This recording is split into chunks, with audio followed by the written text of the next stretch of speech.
No vídeo de hoje vamos explorar a história de uma das marcas mais icônicas de fast food, conhecida por sua coroa e seu sabor inconfundível, o Burger King.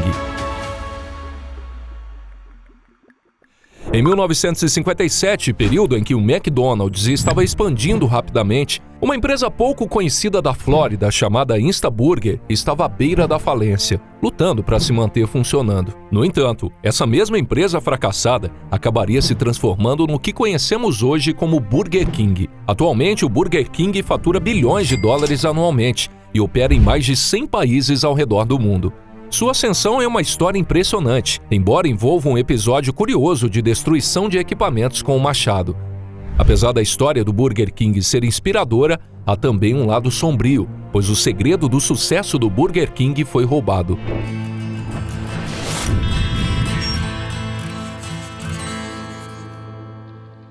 Tudo começou em 1952, com a febre dos drive-ins, em que milhares de pessoas se apaixonaram pelo famoso fast food com hambúrguer, batata frita e milkshake. O pioneiro desse movimento foi o McDonald's, uma empresa fundada por dois irmãos que haviam criado um restaurante extremamente popular, graças a um sistema de cozinha em estilo de linha de montagem chamado Speed. Esse sistema permitia a produção rápida de grandes quantidades de comida e de cara foi um sucesso. Foi nesse contexto que Kate Kramer e seu padrasto, Matthew Burns, visitaram o McDonald's. Eles tinham ouvido falar da popularidade da empresa e do fato de que o restaurante estava lucrando cerca de $100 mil por ano, uma soma significativa para a época, equivalente a mais de $1 milhão nos dias de hoje. Por isso, decidiram visitar pessoalmente o McDonald's. Ao chegarem lá, Kate e Matthew ficaram impressionados com o funcionamento eficiente do McDonald's, que atendeu todas as suas expectativas. Eles começaram a considerar a possibilidade de replicar esse modelo de negócio em outras partes do país, pois claramente havia uma oportunidade de mercado. Vale ressaltar que nessa época, os irmãos McDonald's possuíam apenas uma única loja. No entanto, Kate e Matthew enfrentavam o desafio de descobrir como produzir alimentos em grande escala e de forma rápida. Durante suas pesquisas, eles se depararam com duas peças de equipamento culinário revolucionárias. A primeira delas era uma máquina de milkshake, capaz de produzir 4 sabores diferentes em um ritmo impressionante de cerca de 6 milkshakes por minuto. A segunda máquina era um forno com um sistema automatizado que utilizava aquecimento elétrico para cozinhar hambúrgueres de carne bovina, ao mesmo tempo em que tostava os pães de hambúrguer. Após passarem pelo forno, os pães tostados caíam em um cesto, enquanto os hambúrgueres deslizavam por uma calha para uma cuba aquecida, onde eram cobertos com ketchup, mostarda e temperos. Toda a jornada, desde a carne crua até o hambúrguer com os molhos, levava pouco mais de 90 segundos, o que significava que o forno tinha a capacidade impressionante de produzir cerca de 400 hambúrgueres por hora. Essas descobertas deixaram Kate e Matthew empolgados com a possibilidade de criar um empreendimento de fast food que pudesse oferecer refeições de alta qualidade em grande escala e em um tempo reduzido. Para Kate e Matthew, que estavam mais preocupados com a produção em massa e eficiência do que com a qualidade do produto, esses equipamentos pareciam a solução perfeita para competir com o sistema Speed do McDonald's. Eles fizeram um acordo com o inventor dessas máquinas para obter os direitos de utilizá-las em um novo restaurante que estavam planejando abrir na Flórida. Deram a esse restaurante o nome de Burger e posteriormente se tornou Burger King. Inicialmente, porém, o restaurante era conhecido por Instaburger. O nome Insta era a referência direta às máquinas que produziam hambúrgueres instantaneamente. Portanto, embora o Burger King atual não goste de admitir, é inegável que ele foi fortemente inspirado pelo McDonald's. Todo o negócio foi iniciado porque Kate e Matthew desejavam replicar o modelo de negócios de fast food do McDonald's. Infelizmente, para a decepção de Kate e Matthew, a máquina de hambúrgueres que eles adquiriram não era comparável ao sistema do McDonald's. O forno que compraram para produzir hambúrguer em massa rapidamente estava longe de ser tão eficiente, pois apresentava falhas frequentes, além da qualidade dos hambúrgueres produzidos não serem satisfatória. Ironicamente, se o equipamento adquirido não tivesse tido problemas, é provável que o Burger King, como o conhecemos hoje, jamais existisse. Mas falaremos um pouquinho sobre isso mais para frente.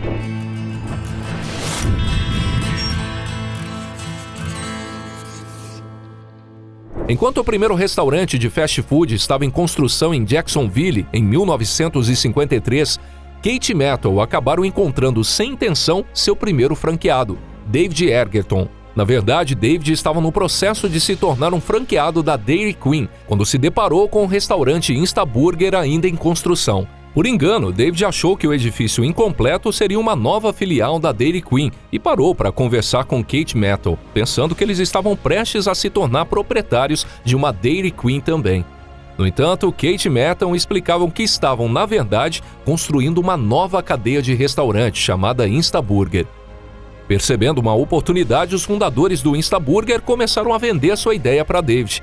Eles mostraram a ele uma demonstração das máquinas instantâneas que haviam adquirido e que eram capazes de produzir hambúrguer em uma velocidade impressionante. Felizmente, nesse dia, as máquinas funcionaram perfeitamente. Ao presenciar isso, David ficou impressionado. Ele deixou Jacksonville convencido de que havia vislumbrado o futuro dos fast foods e queria fazer parte de tudo isso. Pouco tempo depois, David abandonou seu acordo com a Dairy Queen e contratou Kate Metal para abrir sua própria loja Instaburger em Miami. Dessa forma, antes mesmo da inauguração do primeiro restaurante Instaburger, ele já tinha um franqueado pronto para abrir uma segunda loja. No entanto, antes de finalizar o acordo, David fez uma sugestão importante: mudar o nome da empresa para Instaburger King. Ele até desenhou um logotipo que representava um rei de desenho animado sentado em cima de um hambúrguer, com um braço envolvendo um milkshake gigante.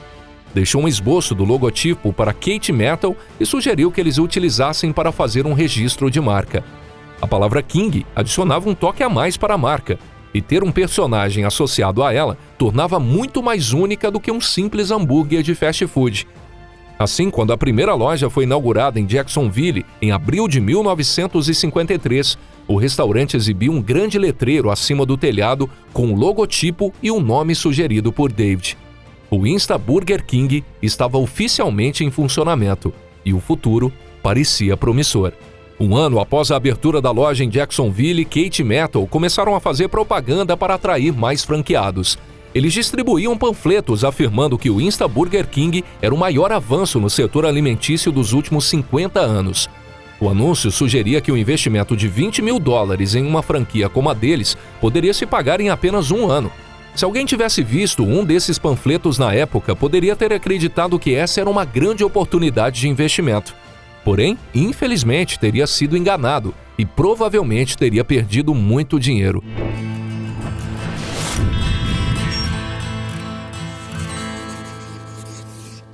O sistema de atendimento do Instaburger King era confuso para os clientes, pois eles faziam o pedido de seus carros em uma janela, mas tinham que pagar antecipadamente antes de receber a comida, o que era muito incomum naquela época.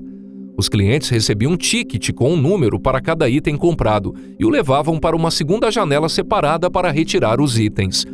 Esse sistema era bastante frustrante para os clientes, acostumados a ter a comida entregue no carro e pagar depois. Os fundadores do Instaburger e seu primeiro franqueado, David, acreditavam que os clientes apenas precisavam de tempo para se adaptar a um novo sistema. Entretanto, o maior problema era a falta da confiabilidade da máquina de grelhar, utilizada para preparar os hambúrgueres, que frequentemente apresentava falhas durante o dia. E a proposta das lojas Instaburger King era oferecer comida rápida e barata. Porém, como os equipamentos continuavam falhando e precisavam constantemente de reparos, a comida não era tão rápida quanto deveria ser e nem mesmo tão barata. O hambúrguer custava 18 centavos de dólares, enquanto seus concorrentes vendiam hambúrgueres similares por 15 centavos de dólares. Como resultado, Kate Metal não estavam conseguindo o retorno esperado com seu primeiro restaurante. Ao mesmo tempo, David abriu sua loja em Miami em 1º de março de 1954. E assim como os cofundadores, ele também enfrentou dificuldades no início, devido à falta de confiabilidade dos equipamentos de preparação de hambúrguer. No entanto, David continuava a acreditar que o ramo de fast food era o futuro, e ele sabia que para fazer fortuna nesse setor seria necessário ter um número significativo de lojas. Ele não conseguiria enriquecer apenas com uma única franquia. Por isso, concordou com Kate Metal que poderia gerenciar toda a região de Miami e abrir mais unidades do Instaburger King nessa região. Agora você se pergunta, como David poderia se dar ao luxo de abrir mais lojas se sua primeira unidade tinha acabado de ser inaugurada e não estava indo tão bem assim? Pois eu te respondo. David havia investido todo o seu dinheiro na primeira loja em Miami, que ainda não estava gerando grandes vendas. sem capital para investir, ele precisava encontrar um parceiro. David começou a entrar em contato com vários proprietários conhecidos de restaurantes, mas todos recusaram, já que sua primeira loja não era um grande sucesso. No entanto, um dos proprietários com quem ele conversou recomendou que David falasse com um homem que possuía um pequeno restaurante local chamado Bricklebridge. E é aqui que conhecemos o quarto e último protagonista de nossa história, e sem dúvida, a pessoa mais importante na história do Burger King, James McLamore.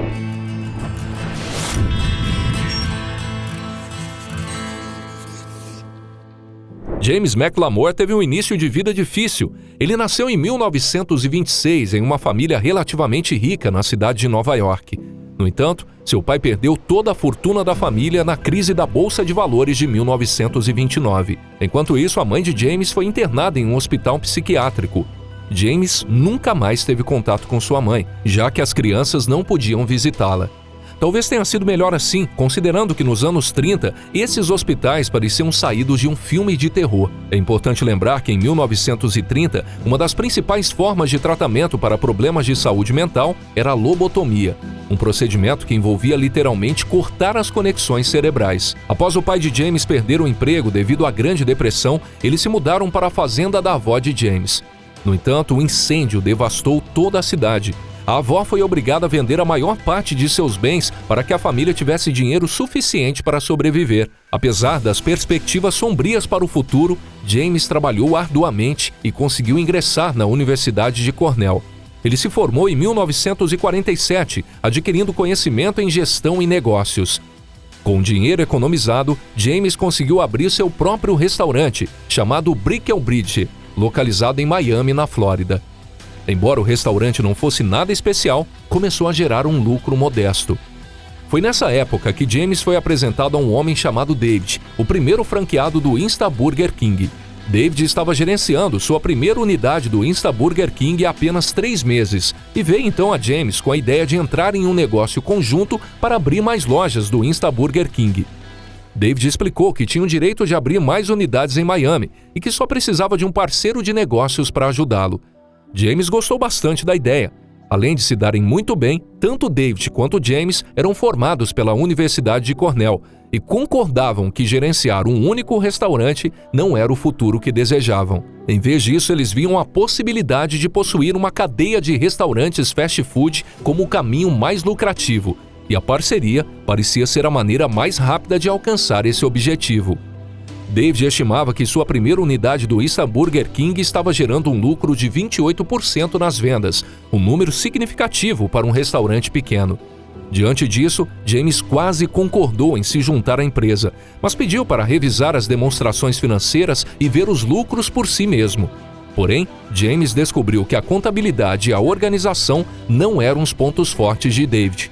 Quando James pediu para ver as demonstrações financeiras, David lhe entregou uma cesta repleta de contratos, recibos e faturas pendentes. Embora parecesse pouco profissional e desorganizado, James, após analisar todos os registros financeiros, descobriu que a crença de David que a loja estava lucrando 28% estava completamente equivocada. Na verdade, o Insta Burger King estava operando com uma perda de 56%. Nessa situação, seria esperado que James desistisse completamente da ideia. No entanto, ele não fez isso. James estava muito mais entusiasmado com a ideia de David de se juntarem para abrir uma cadeia de lojas do Insta Burger King. E assim, contra todas as probabilidades, James e David conseguiram estabelecer uma parceria. Nas memórias de James, ele explica que baseou essa decisão financeiramente questionável no fato de que, embora o Insta Burger King estivesse tecnicamente operando com prejuízo, isso se devia principalmente aos altos custos iniciais de estabelecimento. Ele acreditava que se a loja fosse bem administrada, o modelo faria sentido financeiramente. Ambos estavam em sintonia em todos os aspectos, compartilhavam uma visão semelhante. E embora David pudesse não ser bom em contabilidade, ele compensava com integridade e trabalho árduo, duas qualidades altamente valorizadas por James. Assim, os dois se tornaram sócios de negócios. James vendeu seu restaurante Bricklebridge e investiu cada centavo que tinha no Insta Burger King de Miami. Sua contribuição de $20 mil igualou o investimento total de David até aquele momento, tornando os sócios iguais no negócio. Foi essa parceria entre James e David que moldou o futuro sucesso da Burger King, e não os fundadores originais em Jacksonville. Porém, antes de encontrarem esse sucesso, eles passaram por muitos outros fracassos. David e James ficaram animados com a ideia de gerenciar várias lojas e usaram capital para abrir 2 novos locais que ofereciam o mesmo produto de baixa qualidade, preparado nos mesmos equipamentos defeituosos. James admitiu mais tarde que abrir mais lojas antes de resolver os problemas operacionais foi um erro crítico que levou a empresa à beira da falência.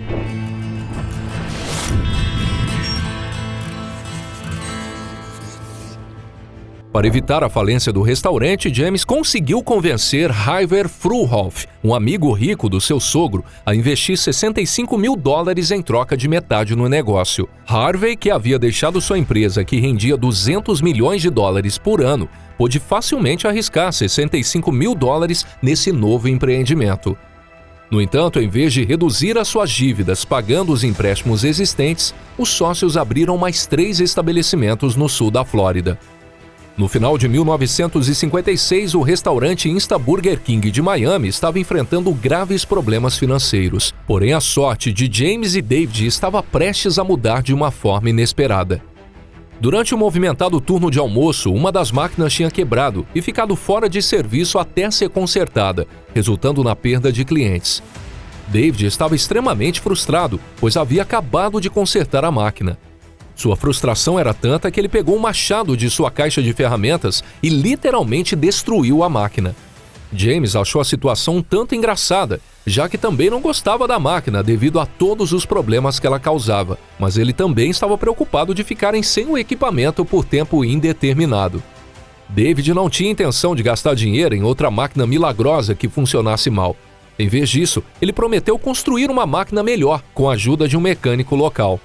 Determinado, David cumpriu sua promessa e começou a criar algo mais confiável e aprimorado. Após 3 semanas de tentativas e erros, eles finalmente fizeram uma descoberta importante. David foi bem-sucedido em criar uma nova grade de chamas que utilizava gás, em vez de eletricidade, para cozinhar os hambúrgueres. A nova invenção provou ser mais eficiente do que as antigas máquinas. Ao utilizar grelhas em vez de gás, David acidentalmente criou o sabor característico de churrasco, que se tornaria a marca registrada do Burger King. Até hoje, o fato dos hambúrgueres serem grelhados na chama é uma parte essencial de sua estratégia de marketing. A decisão impulsiva de destruir a antiga máquina de hambúrguer com um machado forçou David a investir tempo na criação de algo melhor, e ele obteve sucesso. Sua nova máquina de grelhar foi uma grande melhoria que ajudou a empresa a aumentar seus lucros, pois agora podiam produzir grandes quantidades de hambúrgueres de forma consistente sem o risco da máquina quebrar. No entanto, não foi apenas isso que mudou o destino da empresa. Na verdade, foi uma descoberta controversa que impulsionou seu sucesso.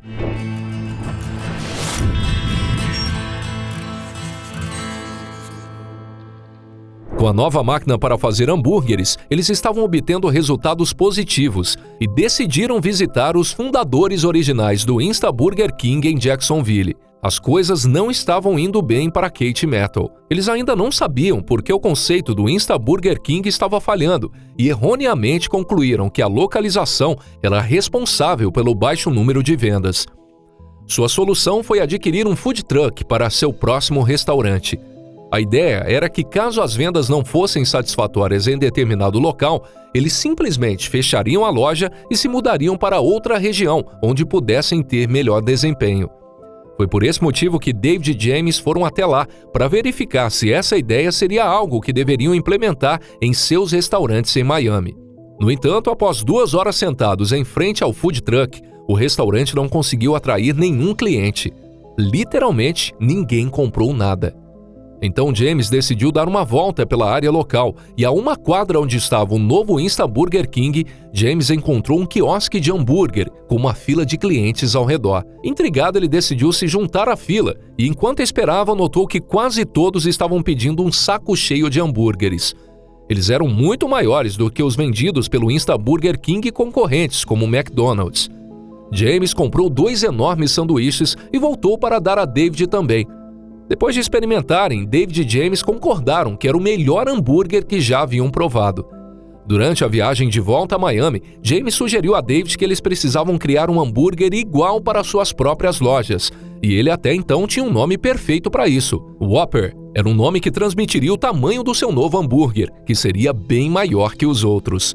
James também sugeriu que eles colocassem em suas lojas anúncios de que o Insta Burger King era o lar do Whopper. David também gostou da ideia e concordou em tentar. Essa era, na verdade, uma jogada bastante arriscada, já que eles iriam colocar 37 centavos de dólares pelo seu Whopper, enquanto outros concorrentes, como o McDonald's, cobravam apenas 15 centavos de dólares pelo seu hambúrguer. Felizmente, essa aposta valeu a pena. O Whopper, com sua montanha de coberturas e sabor característico grelhado na chama, se tornou um sucesso instantâneo, proporcionando a David e James o diferencial que procuravam desde 1954. Finalmente, eles tinham algo que destacava sua marca. É claro que, tecnicamente, James havia se inspirado em uma pequena hamburgueria na Flórida, e pode-se dizer que todo o sucesso do Insta Burger King foi construído com base em ideias emprestadas. Primeiro, Kate e Mattel aprimoraram o conceito de fast food no McDonald's, e depois, David e James copiaram esse novo produto, o Whopper. Contudo, nos negócios, muitas vezes é a execução que importa, não apenas a ideia. Poucos meses após se tornar o lar do Whopper, o Insta Burger King de Miami obteve um aumento surpreendente nas vendas. Pela primeira vez em anos, as coisas estavam realmente melhorando para David e James. Eles tinham equipamentos aprimorados para preparar hambúrguer, um produto popular, uma posição de destaque no mercado e clientes que retornavam regularmente. Porém, enquanto o Insta Burger King de Miami estava finalmente obtendo lucro, o original de Kate Mattel na Flórida continuava enfrentando problemas devido a equipamentos defeituosos. Isso os deixou em uma situação financeira difícil. Eventualmente, Kate Mattel seguiram o exemplo de seus franqueados e começaram a grelhar os hambúrgueres em vez de utilizar as máquinas instantâneas. Mas já era um pouco tarde demais. Kate Mattel não tiveram o mesmo sucesso em suas lojas e acabaram entrando em inadimplência com seus empréstimos. Assim, enquanto o Insta Burger King de Miami estava florescendo, o original da Flórida estava caminhando para a falência.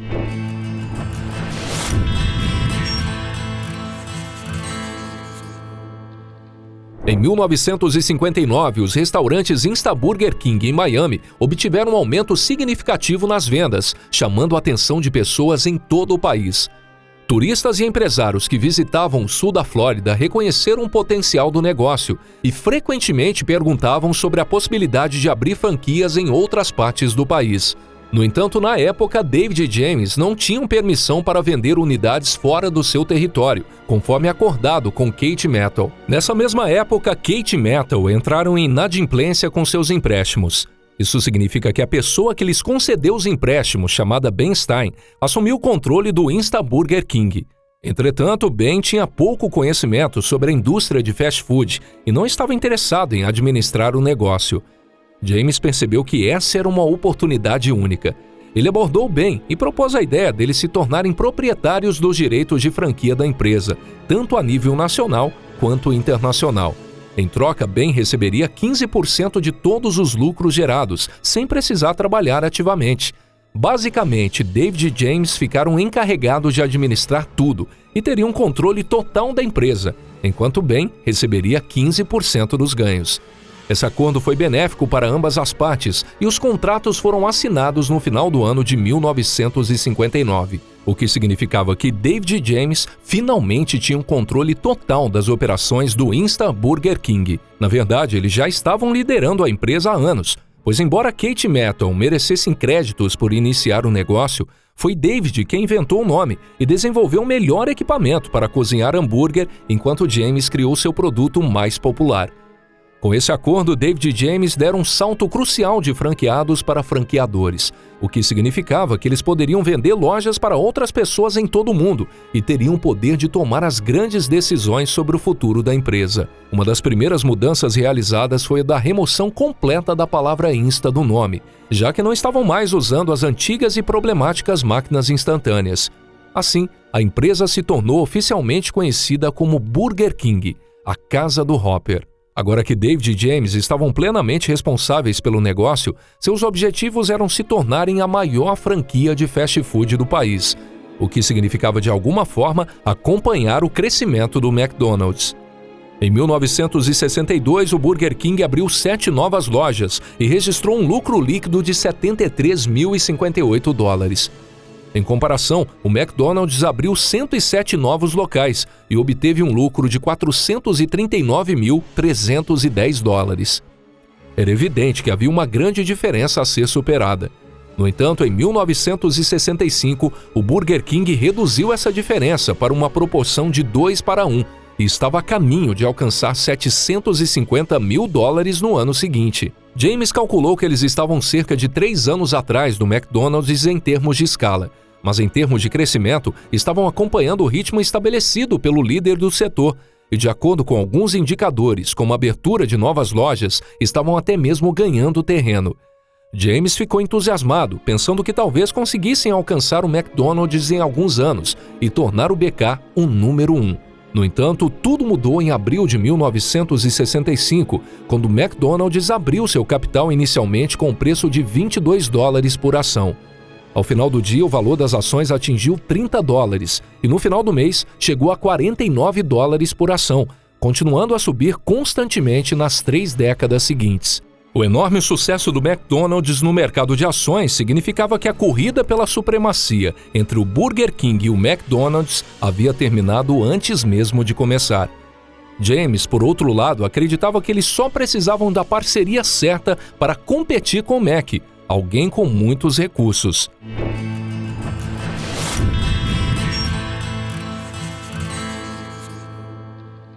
Em 1967, a Pillsbury Company, um dos maiores produtores de alimentos do mundo, abordou o BK sobre uma fusão das empresas.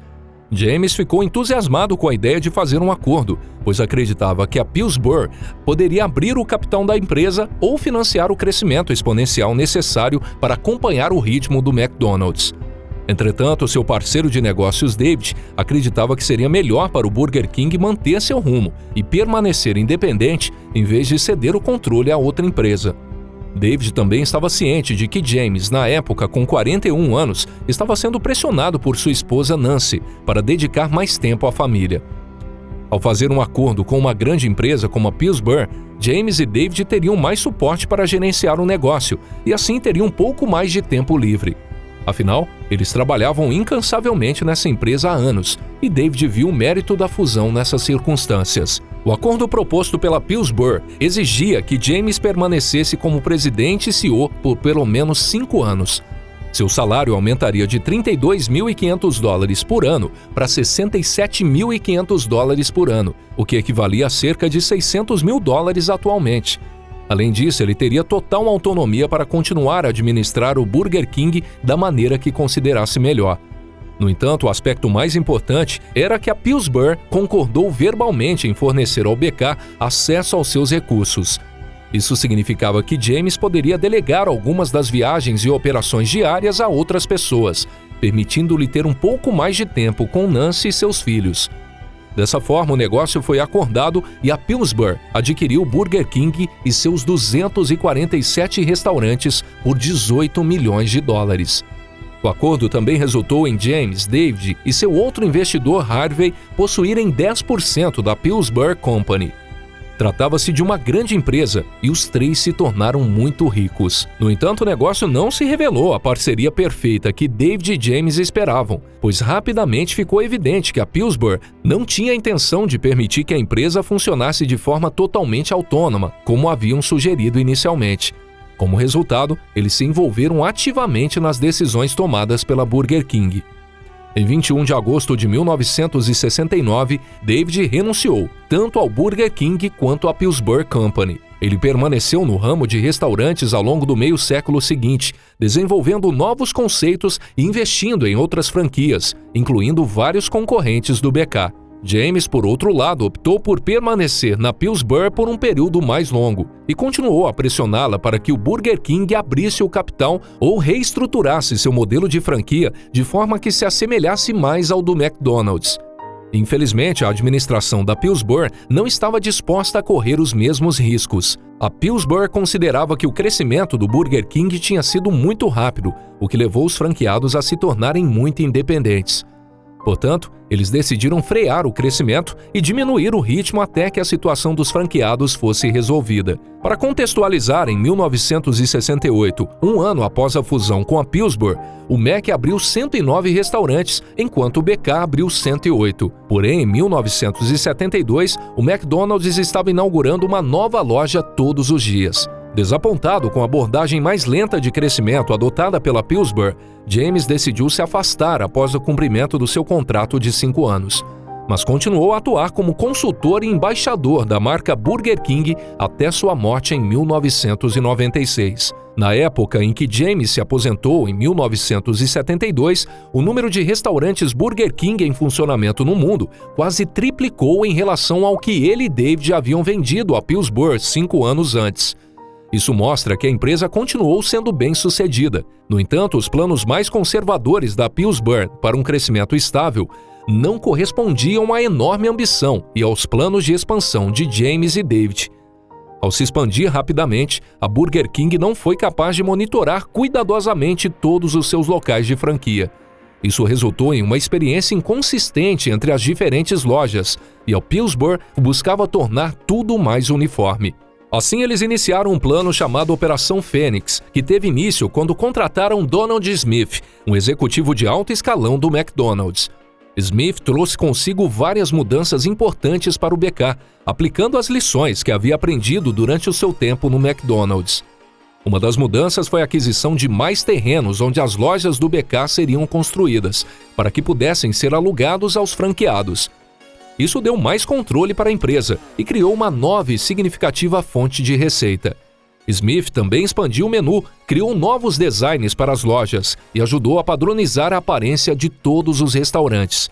Essas mudanças foram bem-sucedidas e estabeleceram uma base sólida para o crescimento futuro. Desde a fusão com a Pillsbury, em 1967, a propriedade da Burger King Corporation passou por várias empresas de investimento diferentes. Em 2010, a 3G Capital adquiriu uma participação de 31% no Burger King por 3 bilhões 260 milhões de dólares e posteriormente fundiu a empresa com a gigante canadense Tim Hortons, formando a Restaurant Brands International, que é a atual controladora do Burger King. As estimativas do valor atual do Burger King variam consideravelmente, entre cerca de 7 e 10 bilhões de dólares. Apesar das mudanças frequentes de proprietários ao longo dos anos, não podemos negar que o Burger King se tornou esse império de fast food pela determinação implacável de James e David. Até hoje, as decisões que tomaram na década de 50, como a introdução do Whopper, desempenharam um papel fundamental para ajudar a empresa a expandir. Embora os cofundadores originais também mereçam crédito, foi realmente James e David que transformaram a empresa de um restaurante fracassado em um sucesso, arriscando literalmente todo o seu dinheiro no negócio e fazendo tudo o que podiam. Bom, pessoal, finalizamos aqui mais uma história incrível de uma marca muito amada pelos brasileiros. Obrigado por assistir o vídeo até aqui. Não esqueça de curtir o vídeo para apoiar o nosso trabalho e se inscrever no canal para não perder os próximos vídeos sobre histórias de marcas, tecnologia e inovação. Valeu, um forte abraço e até a próxima!